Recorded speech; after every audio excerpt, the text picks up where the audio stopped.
Chairman, Mr. Secretary, good to see you. Welcome. Thank you. Strong, resilient grid is an important contributor to America's energy security, yes? Yes. In the bipartisan infrastructure law with strong bipartisan majorities, we established new efforts to support state governments and utilities at upgrading their grids to make them more resilient, more reliable, and more efficient. And in 2023, the state of Georgia was awarded $250 million to implement in partnership with three utilities, Oglethorpe Power, Georgia Transmission, and Georgia System Operations, grid upgrades across the state. Each dollar, by the way, matched by these utilities.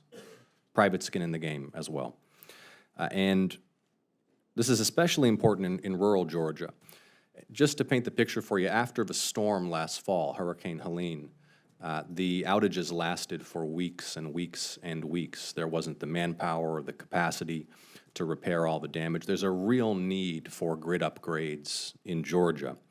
And these funds have been obligated, but I understand are now in a state of limbo, pending review, additional questions being asked, driving some significant uncertainty in Georgia because, A, my constituents want a world-class upgraded energy grid, and B, these private companies have already themselves committed tens of millions of dollars of capital to this project. So where does that stand, and when will we have an answer on whether those funds, which again have already been obligated and are part of a bipartisan piece of legislation, are indeed going to be headed to Georgia?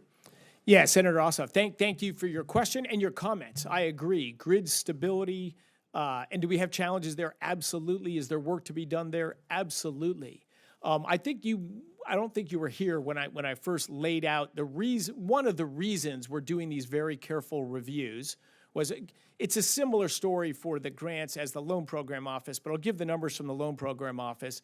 It extended $43 billion of credit in the 15 years it existed as an office. And then in the 76 days after the election last November, this is not an LPO. It's the same thing it's the same thing on the other side. I'll just say it this way then. Of those grants that you're talking about, those commitments that have been made, more money was committed in the 76 days from election. Forgive me, Mr. Secretary, but my time is limited, and the question is when my constituents will have an answer. This summer. We put together a team, a process. We're engaging with the lenders, and we're running through them. And everyone that's viable, it's going to help the community of Georgia. It's financially viable. Those are the things that'll go forward. I mean, this again, bipartisan legislation, grid upgrades, bipartisan support in Georgia, award to the state of Georgia, private investment to accompany it, clear unmet need. Let's have a follow-up conversation about how we can expedite consideration of that, because there's just tremendous uncertainty that has been created by this insistence on a grant by grant by grant, loan by loan by loan scrubbing of everything against ideological criteria at OMB. And I understand that you want to make sure that public dollars are well used, but these are obligated funds that were appropriated on a bipartisan basis in Congress. I want to raise one more key Georgia concern with you. Are you familiar with the Bluebird Corporation?